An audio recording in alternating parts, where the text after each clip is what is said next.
This video contains themes of sexual violence. Some viewers may find this disturbing. Viewers' discretion is advised. Meeting people from the internet can be a very amazing thing, but it can also be a very scary thing because who knows what they might be away from the beautiful social media pictures.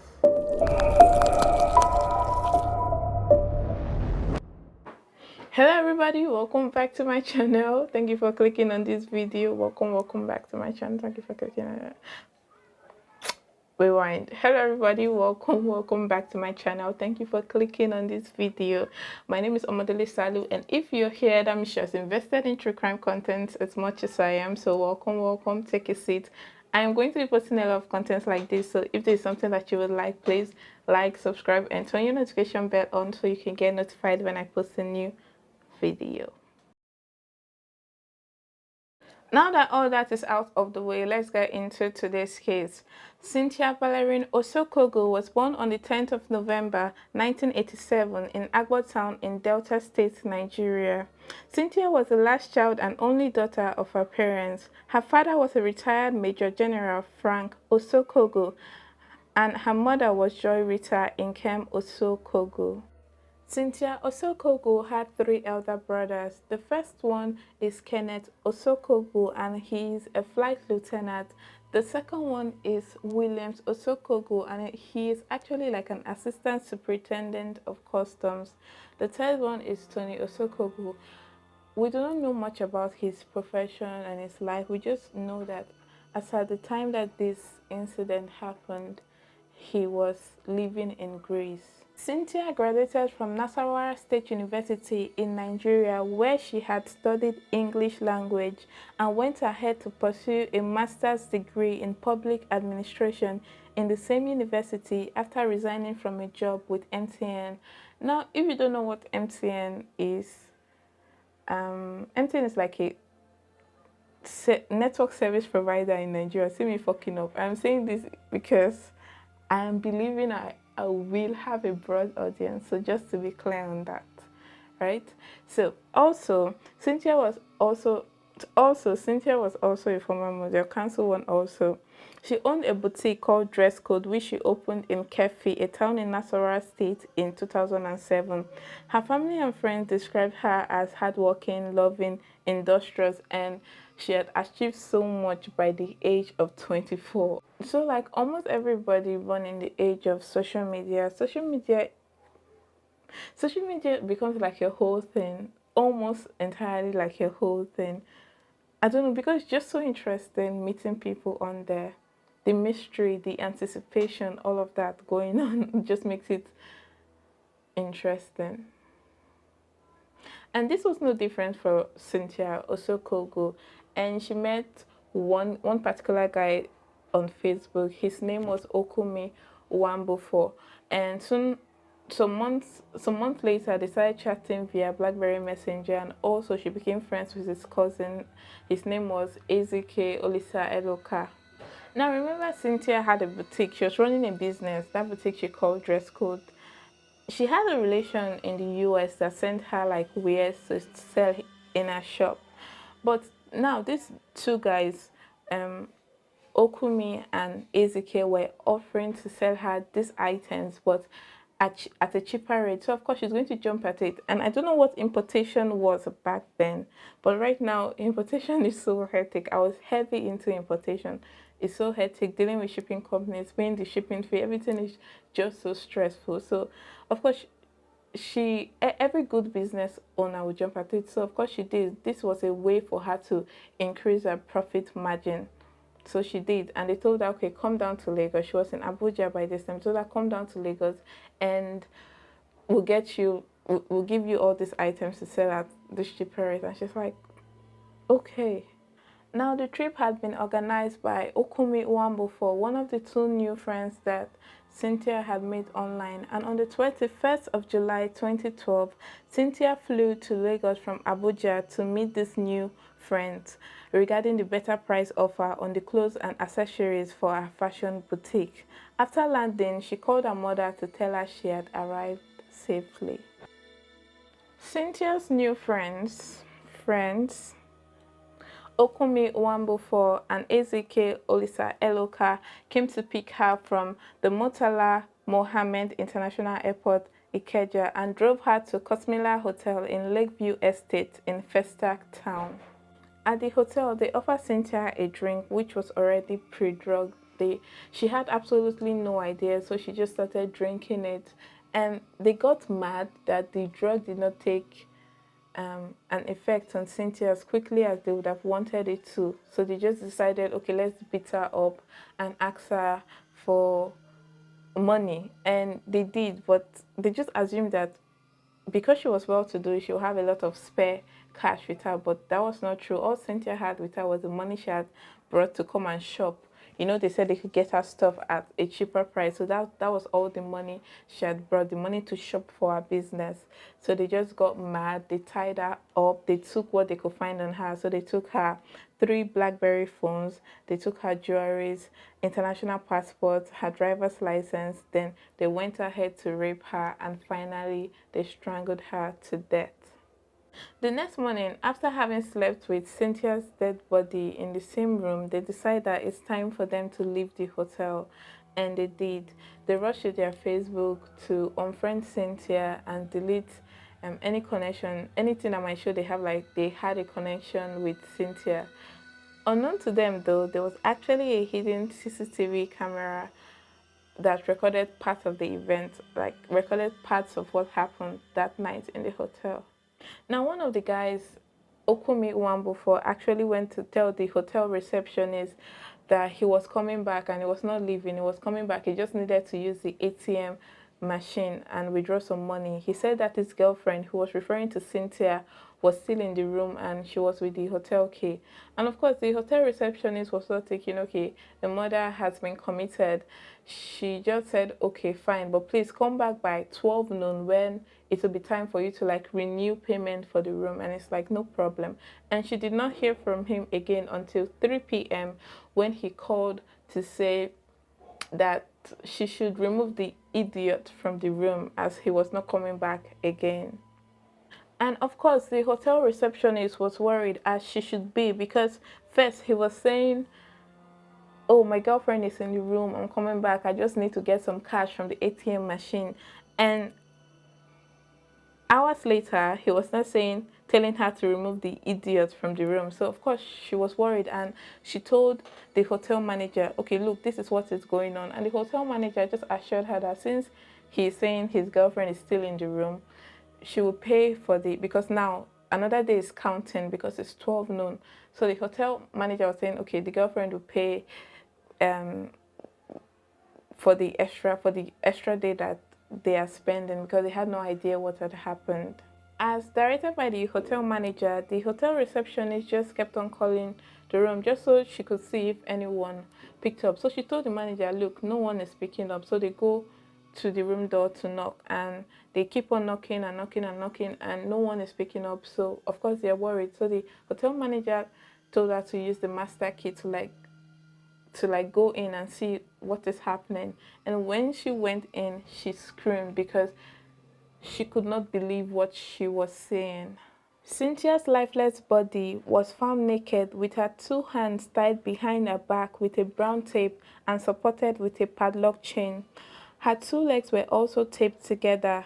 Her mouth was stuffed with her hairnet and handkerchief, also tied with a brown tape round her head to seal her mouth and secure the materials inside. Immediately, the hotel management alerted the police, and from the CCTV footage played to her by the police, the hotel receptionist was able to identify the 2 men, Okumo Nwambufo and Olisa Eloka Ezike. All this time, Cynthia's family had no idea what had happened to her, and they were just praying and hoping that she came back home. They had been calling her and she had not been answering her phone. The mom, bless her heart, just kept on calling and calling and calling. And on the 7th day, someone actually picked the call, one of the men. He said Cynthia was sick and that's why she could not come to the phone. But her mom is like, how is that even a thing? And then the men started to imply that Cynthia had been kidnapped and the kidnappers were demanding for 20 million naira ransom. the mom was not having this, so she just asked them straight up, have you killed my daughter? And they're like, no, no, she is sick, that's why she cannot come to the phone. The mom, though, she was not just, she did not believe them. Of course, you're not going to believe them, because one minute you're saying she is sick, she cannot come to the phone, which is a lie, by the way. If you're sick, you can still pick up, except you are just like comatose, but you can still pick up and say, okay, this was happening to me. Or at least, I don't know, but she did not believe them. And then later they were talking about her being kidnapped and demanding for 20 million ransom. That obviously would just raise like so many alarms would just go off in the family's head, because how do you go from sick to kidnap to 20 million ransom, then back to sick? Like how? So they decided to trace this call, and they were able to trace it to Festac in Lagos State. Soon, the police were finally able to connect the missing persons report, because her parents had reported her missing to the body they had found in the hotel in Festac, Lagos State. As police were further investigating this crime and looking into their suspect, an autopsy was being carried out. The autopsy showed that there were pinpoint holes in Cynthia's white eyes, as well as inside the upper part of her airways and surface of her lungs. The pathologist also revealed that Cynthia had suffered pulmonary edema and overweight of the lungs from being soaked by blood. Her left and right lungs weighed 400 and 500 grams respectively due to blood accumulation, noting that the normal weight would be between 250 to 350 grams. The final autopsy stated that Cynthia was asphyxiated, that is, she was suffocated to death through the blockage of air into her lungs. Apart from her death resulting from asphyxia, the pathologist John Oladapo Obafowa also observed that she had multiple bruises and abrasions suspected to be from biting. Her autopsy further revealed that the drug, I said that Cynthia was drugged with the drink that they gave her at the hotel, that the autopsy showed that this drug was not responsible for Cynthia's death. After the autopsy was completed, Cynthia's body was released to her family for burial. She was buried in her hometown in Boji Owa, Ikan North local government area of Delta State. With the help of cell phone records and the CCTV footage, the police finally arrested the two suspects. After the arrest of Nwambufo and Ezike, several other women came forward to share similar experiences that they have had with these same men, but they have just been lucky to get away with their lives. There were two other men who were arrested in the murder of Cynthia Osokogu. Nonso Ezike, he was the brother of Olisa Eloka Ezike, and he helped them sell the stolen goods. Also, there was Osita Oji. He was the pharmacy who had sold the date rape drugs to these two men without asking for a prescription. On the 27th of August 2012, about 1 month after Cynthia was laid to rest, the trial commenced at Yaba Magistrate Court in Lagos State. The two convicts, Okumo Nwambufo and Olisa Eloka Ezike, were both arraigned alongside Osita Oji and Nonso Ezike for the murder of Cynthia Osokogu. They were arraigned on a 6-count charge of conspiracy, murder, stealing, recklessness, negligence, and possession of stolen goods. During the trial, the prosecution, led by the former Attorney General of Lagos State, Ade Ikpaye, called 10 witnesses to the stand, and they all testified against the convicts. These clowns, even with all the evidence against them, their confession to the police when they were first arrested, the CCTV footage showing them with Cynthia, the laptop where they used to save a picture of Cynthia with her international passport on her body. I don't know, that was just weird. They actually were saying they were not guilty. They were trying to withdraw their confession and saying, okay, we are not guilty of this crime. And there was so much more evidence. There were so much more evidence, which I'm going to link down in the description box. I'm not going to be discussing them all in this video. Thankfully, the judge presiding actually found them guilty. and they were sentenced to 14 years in jail for conspiracy to commit murder, 3 years for conspiracy to commit felony by stealing, and 3 years for stealing a BlackBerry phone. That is 1433, that is 20 years altogether. But this was not for the murder of Cynthia Osokogu. This was just for the other crimes that they committed here and there. For the murder of Cynthia Osokogu, Nwambufo and Ezike were both sentenced to death. The judge said Section 221 of the Criminal Law of Lagos State says clearly that a person who commits murder shall be sentenced to death. In judgment, justice is required not only for the victim but also for the society. In their attempt to steal Cynthia's property, they stole her life. They were not even remorseful. But for the efforts of the police and the Ministry of Justice, we wouldn't have been able to do anything. This court cannot change the law. She also went ahead to say, I pronounce the judgment of this court upon you, Okumo Nwambufo and Olisa Eluka Ezike. Both of you shall be hanged by the neck till you are both dead. May the Lord have mercy on your soul. I still don't know how to feel about death penalty. I'm stuck between saying yes, they deserve what they got, and also, so what do you feel about the death penalty? Do you think it is right, or do you think it should be, I don't know, scrapped completely? Let me know what you think in the comment section. The two other men involved in this terrible crime, Osita Oji, the pharmacist, and Olisa Eluka Ezike's brother, Nonso Ezike, were granted bail on two shortages, though. One must be a civil servant not less than grade level 14, and the second one must be a property owner with a valid C of O, that is like a certificate of occupancy. I think this is just so that these people can stand in as guarantors in case they want to, like, I don't know, bail without paying bail, without making bail. What am I doing? What exactly am I doing? The family of Cynthia Osokogu were so heartbroken by what had happened to her.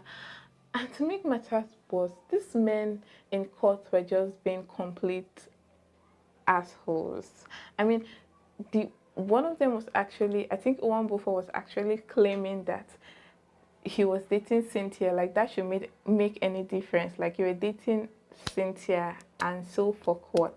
Does that justify what you did? He was just throwing that out there, like, we were lovers, we didn't just like meet off of the internet just like as a business thing. Where you were not lovers, you were not, it was a lie. But even if you were, what does that do to the situation at hand? Like, Cynthia's mother, Joy Rita Nkem Osokogu, was so sad about the whole thing, and she was just advising youth, like, to be cautious of making friends with people that they do not know on the internet. She stated that youth should be very careful, especially when they are making friends on social media. Like we have seen in the case of my daughter, such friends may have ulterior motives. I don't know. This is so sad.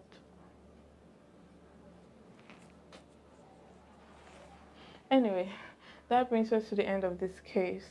I'm sorry I just spaced out for a bit. That brings us to the end of this case. I hope you stayed on to the end, and I hope to see you for the next one. Hold on. I think this case, I think the federal government enforced and restricted the sale of sedative drugs because of this case over the counter without a doctor's prescription. So that was something. Nothing compared to what it was. Anyway, I'll see you guys for the next case, and let me know what you think in the comment section. I'll see you guys for the. I said that before. Bye bye. When it gets to the end of this case, I'm just always repeating myself. It could also be that it's because it's a long time since I've actually done a video, because I have had videos done of like for stored up since December, January. So I didn't actually shoot the whole of February, so maybe that's why. Anyway, I'll see you guys for the next one.